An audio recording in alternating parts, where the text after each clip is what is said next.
espero que estejam todos bem. Hoje daremos continuidade à nossa disciplina de Fundamentos de Cálculo no Processo com a aula 15, na qual nós abordaremos os balanços materiais com reações químicas por elementos. Dando continuidade, então, à aula anterior, na qual nós vimos balanços materiais com reações químicas utilizando o software Excel. Bem? Então, na aula anterior, nós fizemos uma pequena revisão de vários conceitos que nós vimos nessas aulas de balanços materiais com reações químicas, resolvendo alguns problemas no Excel, tá certo? Envolvendo, então, conceitos de balanço molar, cálculo de extensão de reação, conversão, rendimento, balanço com reciclo, purga, tá bem? Então, retomamos tudo isso, né, vendo a praticidade em realizar cálculos com o Excel. E hoje nós daremos continuidade, então, vendo o conteúdo de balanço de massa por elementos, tá bem? Ou também balanço de massa conhecido como balanço de espécies atômicas, tá? Que outras literaturas, outras referências acabam chamando dessa forma. E também, além de ver a estrutura do balanço nesse formato, veremos também alguns exemplos de balanço de massa por elementos, também tentando entender então o que muda do balanço por compostos moleculares, como nós vínhamos vendo até então, do balanço por elementos em si, tá certo? Vamos lá então. Bem, os balanços de massa por elementos, eles são realizados de uma forma análoga aos balanços por quantidades molares de espécies químicas, tá certo?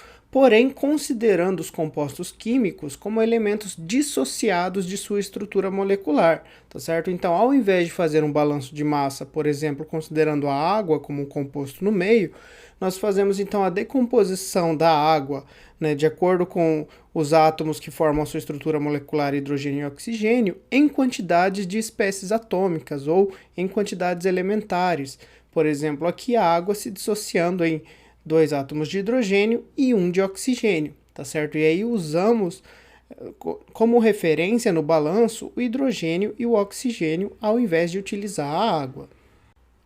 A mesma coisa aqui para o metano, por exemplo. Também fizemos alguns balanços, né, de reações de combustão, né, um exemplo fazendo balanço molar para o metano, porém, ao realizar o balanço por elementos, nós faríamos então a decomposição do metano em carbono e hidrogênio, tá certo? De acordo com as quantidades elementares que nós temos de cada um dos compostos que formam o metano.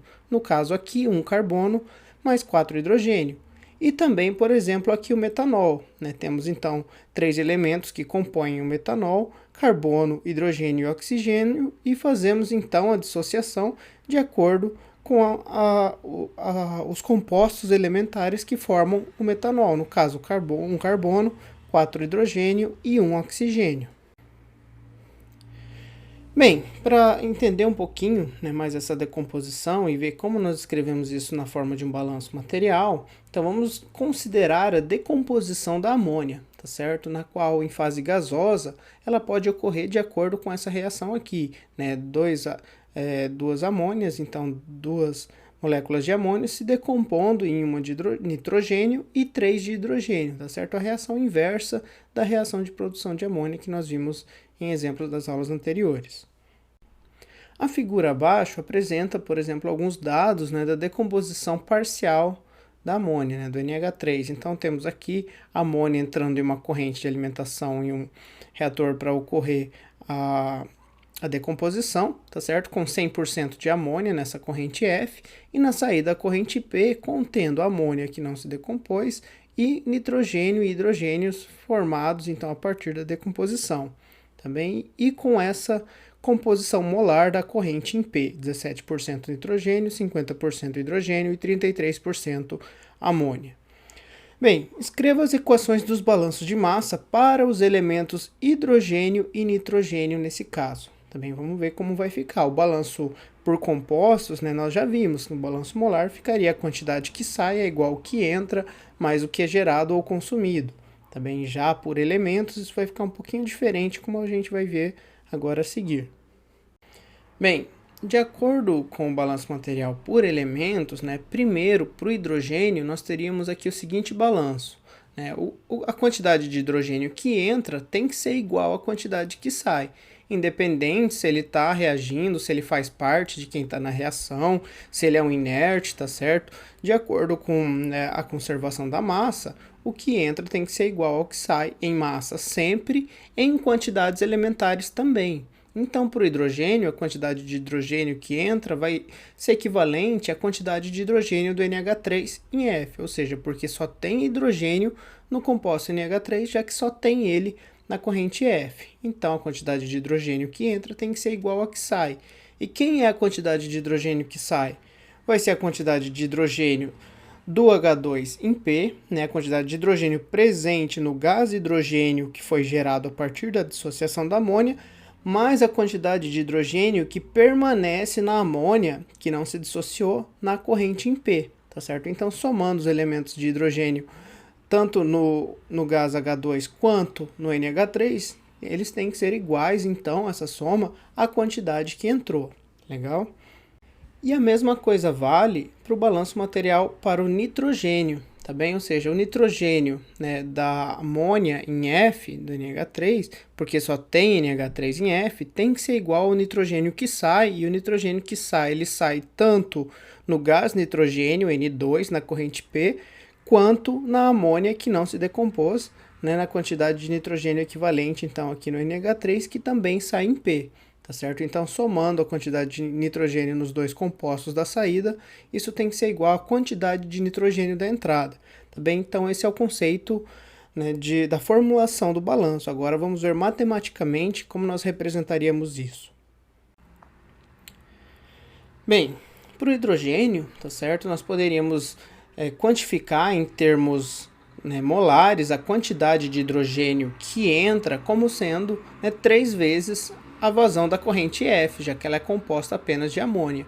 Então, em mols de hidrogênio, eu tenho 3 vezes a quantidade em mols de amônia, porque em cada mol de amônia eu tenho 3 mols de hidrogênio, certo? Eu tenho, então, essa relação que permite eu reescrever a quantidade de hidrogênio na alimentação dessa forma. E isso equivale, então, ao hidrogênio da entrada. E agora, vamos expressar o hidrogênio da saída. Na saída, eu tenho o hidrogênio do gás H2, né, do gás hidrogênio em que se decompôs a amônia, tá certo? E para determinar essa quantidade, né, em mols de hidrogênio que eu tenho que equivalem ao hidrogênio desse gás, eu faço então 2 vezes a composição do H2 na corrente vezes a vazão da corrente, que isso vai me dar então a quantidade de H2 daquela corrente, tá certo? Olhando aqui atrás, lembrando, né, 50%. Então, eu determino a quantidade de H2. Porém, em cada mol de H2 eu tenho 2 mols de hidrogênio elementar. Então, eu faço 2 vezes, né, meio vezes P, para determinar essa quantidade de hidrogênio que sai em P, equivalente à quantidade do H2. E para a amônia, a quantidade de hidrogênio na amônia é a mesma coisa. Eu vou multiplicar, então, a vazão da corrente P pela composição da corrente em termos de quantidade de amônia, tá certo? Ou seja, o 33% aqui, para eu determinar então a quantidade em mols de amônia, e vou multiplicar pelo número de mols, né, elementares que eu tenho de hidrogênio na amônia, né, que são equivalentes a 3, igual lá o da entrada, tá certo? E aí, se eu fizer um pequeno rearranjo aqui, né, multiplicando as quantidades em P, eu posso dizer então que 3F é igual a 2P no balanço molar, no balanço material pro hidrogênio, tá bem? E para o nitrogênio, isso vai ficar bem parecido, tá? De forma análoga. Porém, a quantidade de nitrogênio, aqui na amônia, no caso, né, ela é diferente, né? Para cada mol de amônia, eu tenho também o equivalente a 1 mol de nitrogênio. Eu tenho, então, um elemento, né, do nitrogênio no composto NH3. Então, na entrada, eu vou representar a quantidade, né, em mol de nitrogênio como sendo 1 vezes F, que é a alimentação total, que corresponde a todos os compostos, aqui no caso que contém o nitrogênio na entrada, tem que ser igual ao nitrogênio da saída, que ele está distribuído, então, tanto no gás N2 quanto no gás da amônia.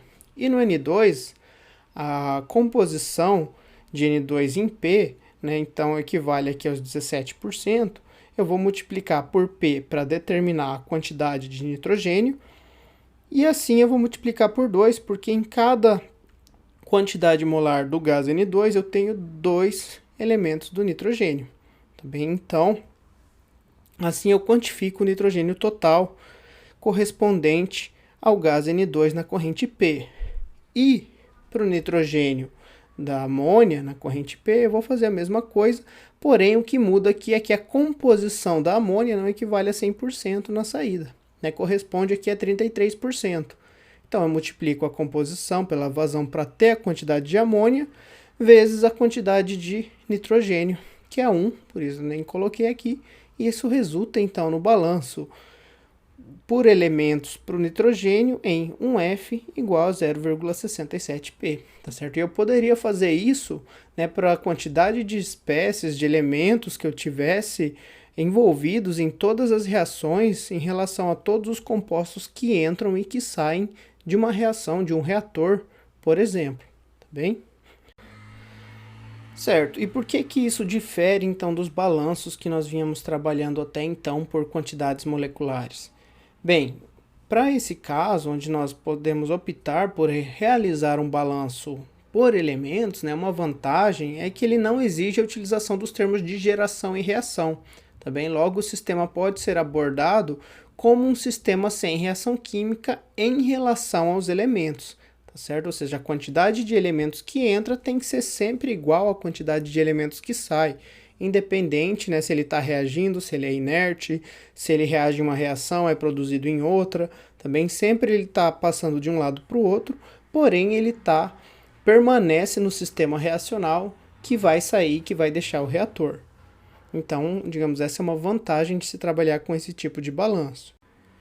Porém, uma desvantagem é que, dependendo do número de elementos que nós temos envolvidos nas espécies moleculares das reações do sistema, nós podemos ter aí um maior número de equações e uma maior dificuldade também para definir os balanços independentes que vão ser resolvidos, tá certo? Para fazer análise de graus de liberdade em função aí das proporções de cada elemento entre si.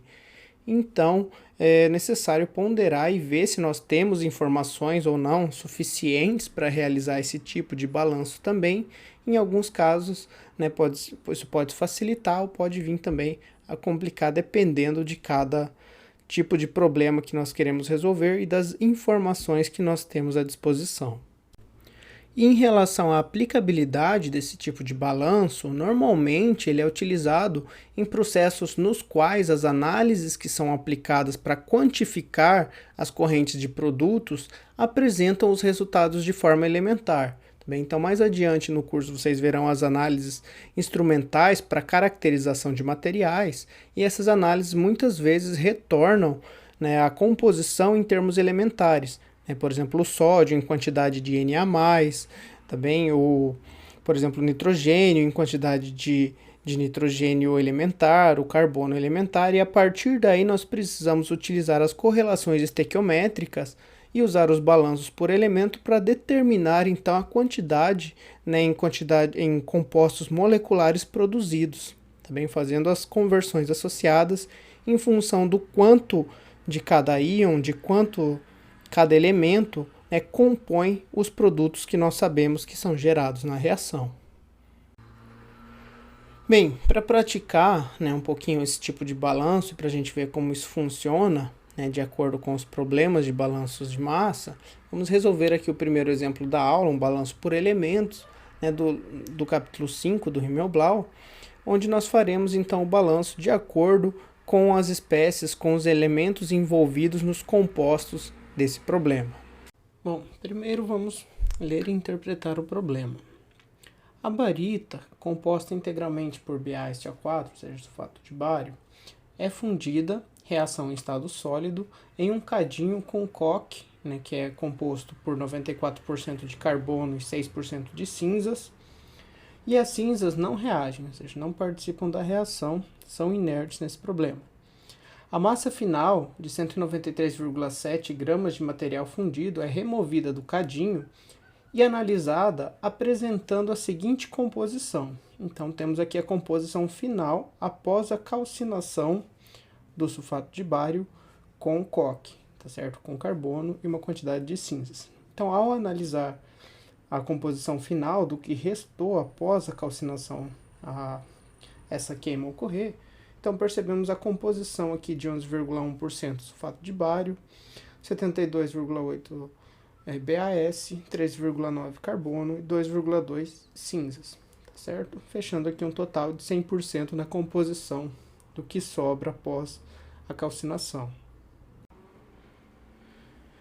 Bem, o gás produzido durante a fusão no cadinho, ou seja, então o material sólido ele se decompõe e desprende um certo gás, não tem odor, indicando a ausência de dióxido de enxofre, ou seja, não vai ter dióxido de enxofre e também não vai ter enxofre nesse gás que está sendo desprendido do material no cadinho durante essa queima. E contém 1,13 mol de oxigênio por mol de carbono.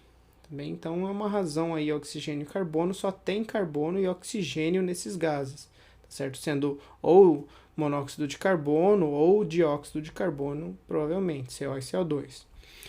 Qual a razão entre a massa de sulfato de bário e a massa de carbono, excluindo as cinzas, nos reagentes adicionados ao cadinho, ou seja, nas correntes que entram, né, que foram alimentadas, que foram adicionadas ao início dessa reação de queima do sulfato de bário.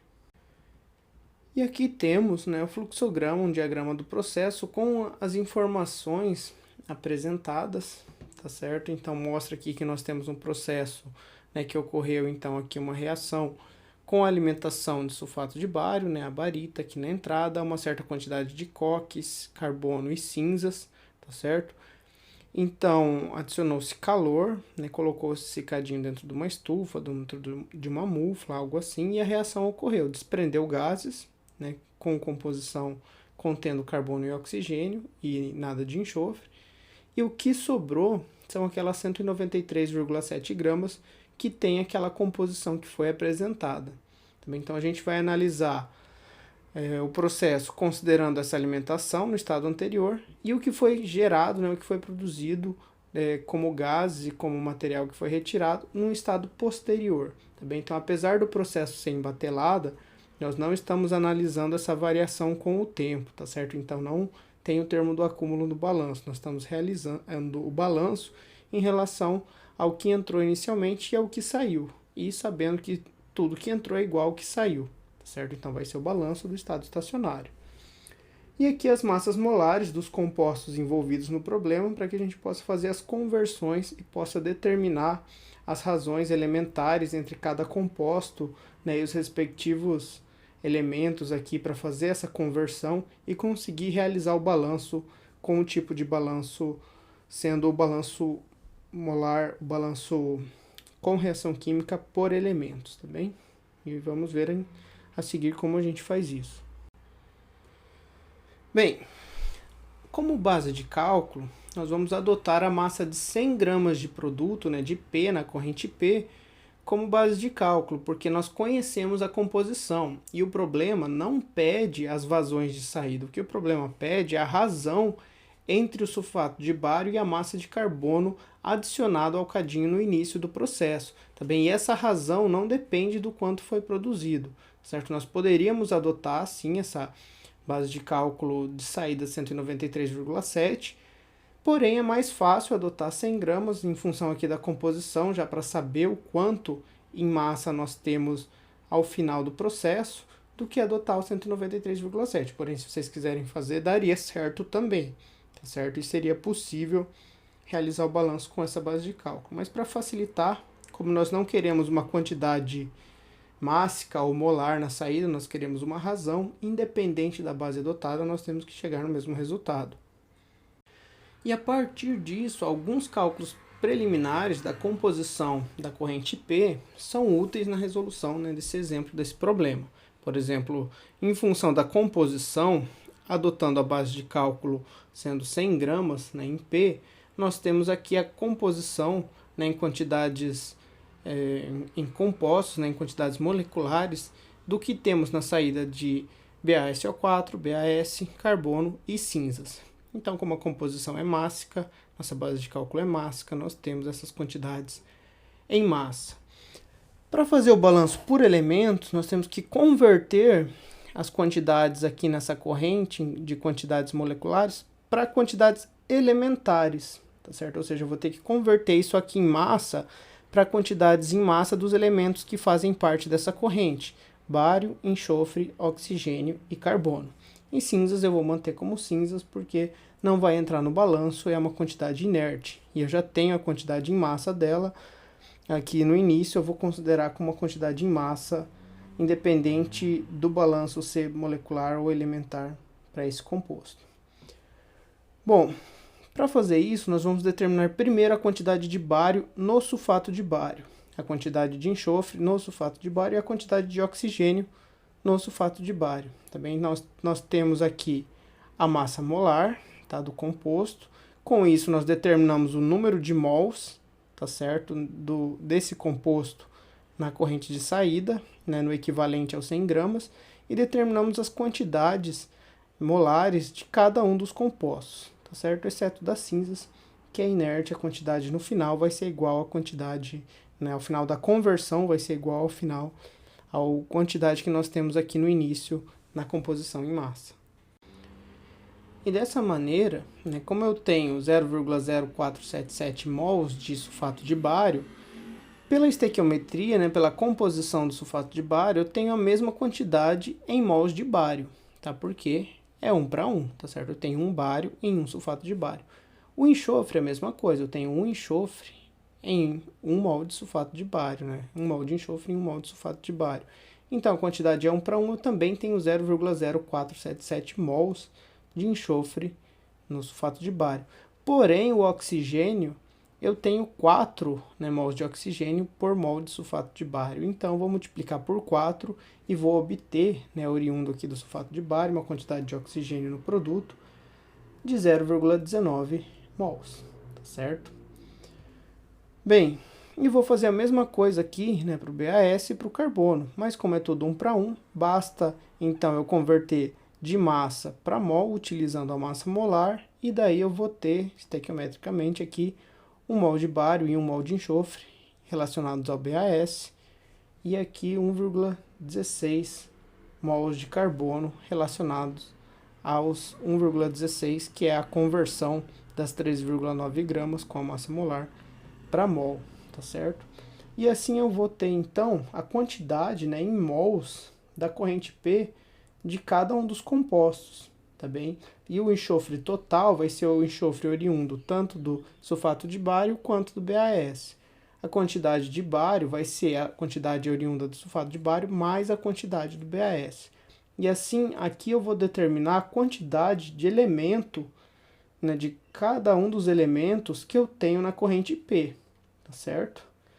E aí, para eu saber o quanto eu tenho em massa de cada elemento, eu vou ter que refazer a conversão disso aqui de mols para massa, tá bem? E aí eu vou usar a massa molar, porém agora não a massa molar do composto, e sim a massa molar do elemento que eu estou fazendo a conversão, porque eu estou passando de quantidades elementares, né, em mols, para quantidades elementares em massa.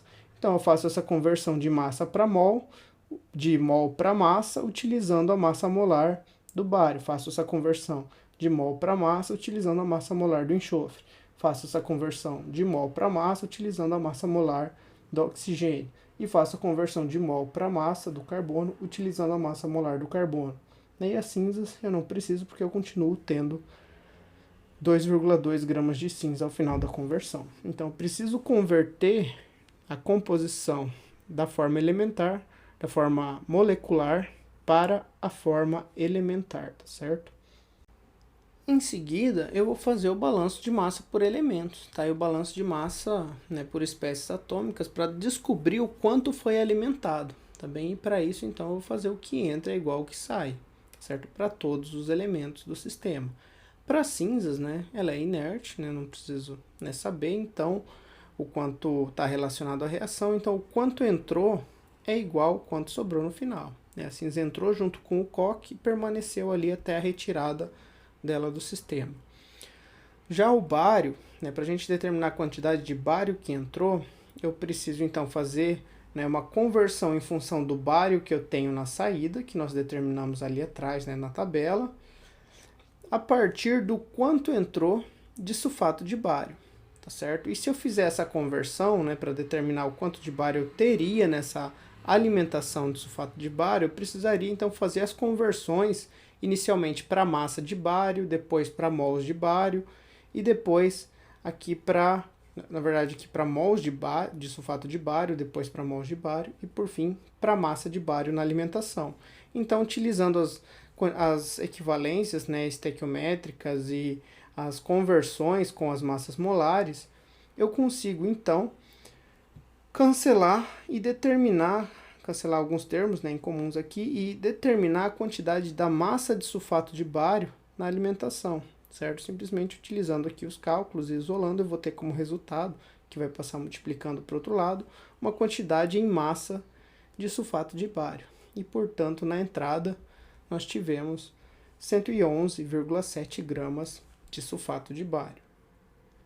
Como o enxofre também é proveniente do sulfato de bário, eu poderia fazer o balanço para o enxofre da mesma forma para determinar o quanto de sulfato de bário foi alimentado a partir do quanto sobrou de enxofre no produto. Também da mesma forma, eu teria que chegar, né, a partir numa quantidade que seja capaz de resultar nessa quantidade de enxofre, mas lembrando que essa quantidade de enxofre é o enxofre presente no sulfato de bário que não reagiu e o enxofre presente, né, no BAS, que foi formado em função da calcinação.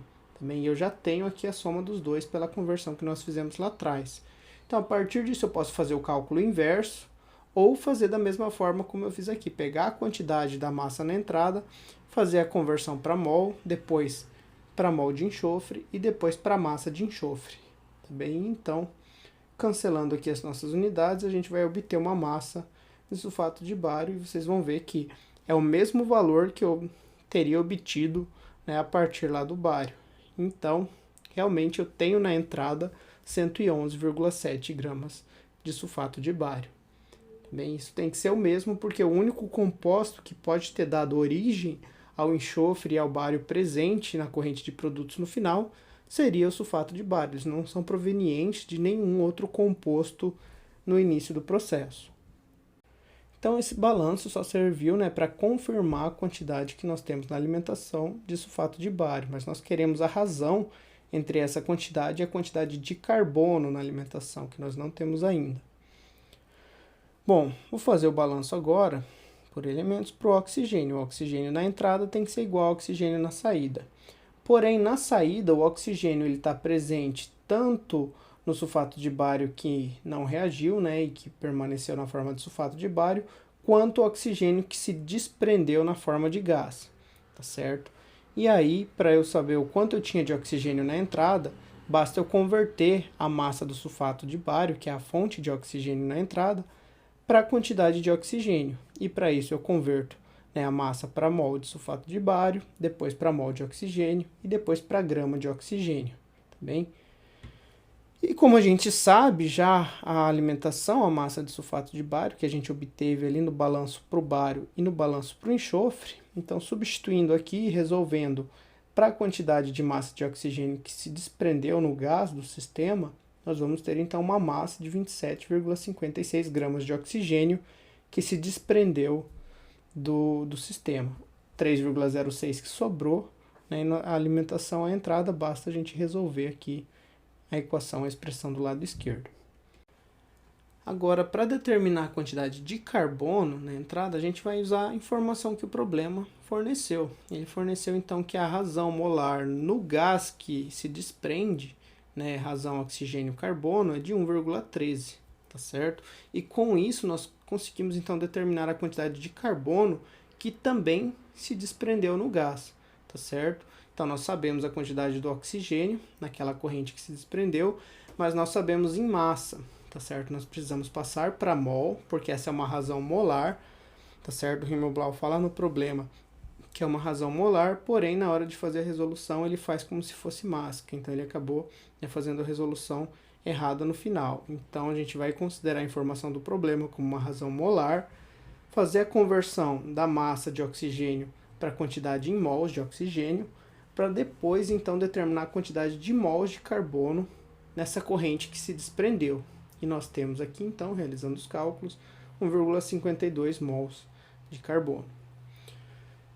Então, agora nós temos no gás, para determinar a quantidade de carbono no gás, basta fazer a conversão de mol para massa. E daí nós vamos então usar a massa molar do carbono para determinar a quantidade de massa de carbono na corrente de gás que se desprendeu.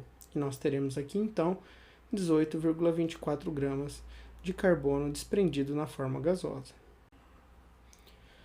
Bem, e pelo nosso balanço, para o carbono, a quantidade de carbono na entrada tem que ser igual na saída. E na saída tem que ser a quantidade que se desprendeu na forma gasosa, mais a quantidade que sobrou na corrente P, no residual após a calcinação. E nós teremos então na entrada 32,14 gramas de carbono. Então, com isso, podemos determinar o que o problema me pediu, que seria a razão entre sulfato de bário e carbono da alimentação. E basta dividir, então, a massa que nós encontramos de sulfato de bário na alimentação do processo sobre a massa que nós vimos que entrou, que determinamos aqui de carbono, a partir do quanto saiu em cada uma das correntes, para determinar, então, essa razão. E temos, então, uma razão, sulfato de bário carbono, equivalente a 3,48. Bem, então viram que a gente conseguiu realizar o balanço, fazendo o que entra igual ao que sai, escrevendo as espécies químicas como quantidades elementares, como espécies atômicas, devido à quantidade de átomos contidas em cada uma das moléculas envolvidas na reação do problema. Bem, naquele caso foi um pouquinho mais complicado fazer as conversões e realizar os balanços, porém, em algumas situações pode ser um pouco mais prático, mesmo não tendo algumas informações no problema. Também como nós veremos aqui no exemplo 2, também um exemplo lá do Himmelblau, onde faremos novamente o balanço por elementos, tá bem? Vamos entender esse problema então e ver o que a gente vai determinar a partir das correntes que estão sendo geradas em relação aos elementos nos compostos envolvidos. Bom, pesquisadores estudam o hidrocraqueamento de certos compostos, como o octano, para compreender o comportamento das reações de hidrocraqueamento. Em um certo experimento de hidrocraqueamento do octano, o produto apresentou a seguinte composição molar: 19,5% propano, 59,4% butano e 21,1% pentano. Bem, então, composição molar. Pede-se que seja determinada a razão molar entre hidrogênio consumido e octano convertido no experimento, tá certo? Então, uma razão entre o quanto entrou de hidrogênio, o quanto se consumiu de hidrogênio e o quanto se converteu de octano. Bem, vamos dar uma olhada aqui então no fluxograma do processo e nas informações que nós temos. Então, digamos que aqui, de acordo com o problema, o processo ocorreu em um reator de bancada, tá certo? Onde foi alimentado o octano e aqui também o hidrogênio. E também aqui nós retiramos a corrente de produto com a composição dos hidrocarbonetos menores, tá certo? Que surgiram então em função do craqueamento por adição de hidrogênio nesse processo, nessa reação.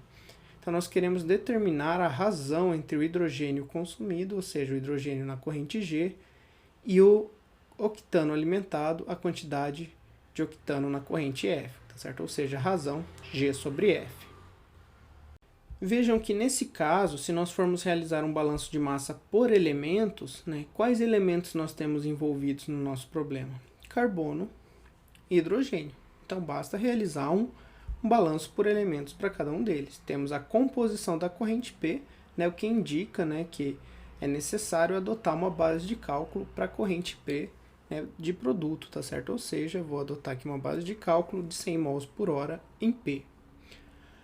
A partir disso, escrevemos o balanço por elemento para o carbono, tá certo? Ou seja, vai ser o carbono que entra, 8 vezes a quantidade em quantidades molares, tá? Porque a gente está fazendo o balanço aqui por mol, porque nós temos 8 carbonos no octano na corrente F, vezes a vazão molar de F, mais 0 vezes G, não temos carbono na corrente G, tem que ser igual a 100 vezes, que daí eu coloquei aqui já em evidência, a quantidade de carbono em cada um dos compostos, vezes a composição deles na corrente P, certo? Então aqui equivalendo ao propano, aqui ao butano, e aqui ao pentano.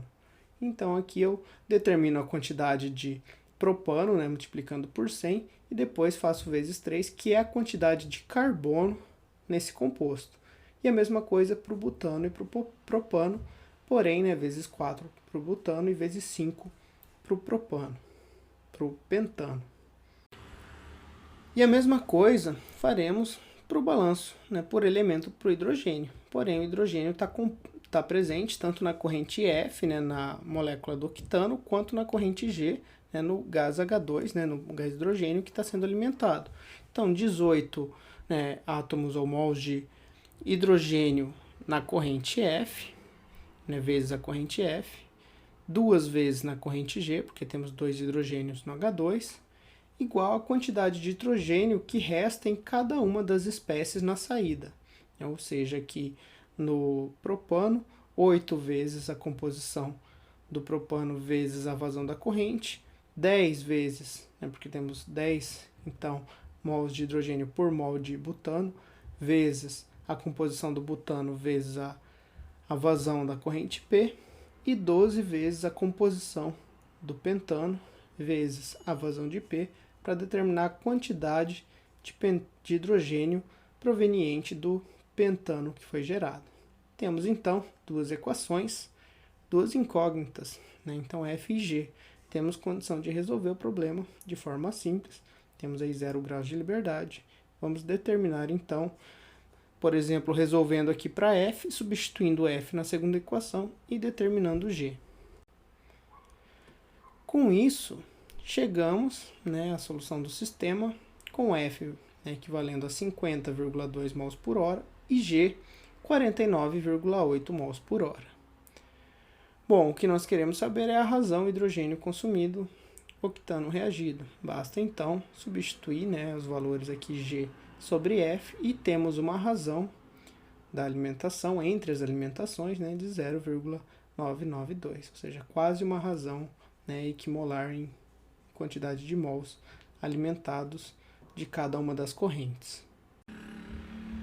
Agora, como atividade da aula 15, né, vocês devem então resolver os dois exemplos da aula, tá certo? Adotando como base de cálculo os 3 últimos dígitos do RA para a corrente de produto, né, formada, produzida, para entender um pouco, né, melhor o balanço de massa por elementos, e também resolver o exemplo 1 da aula 11, que nós resolvemos pelo balanço molar convencional, com balanços por elementos, adotando como base de cálculo da alimentação os 3 últimos dígitos do RA.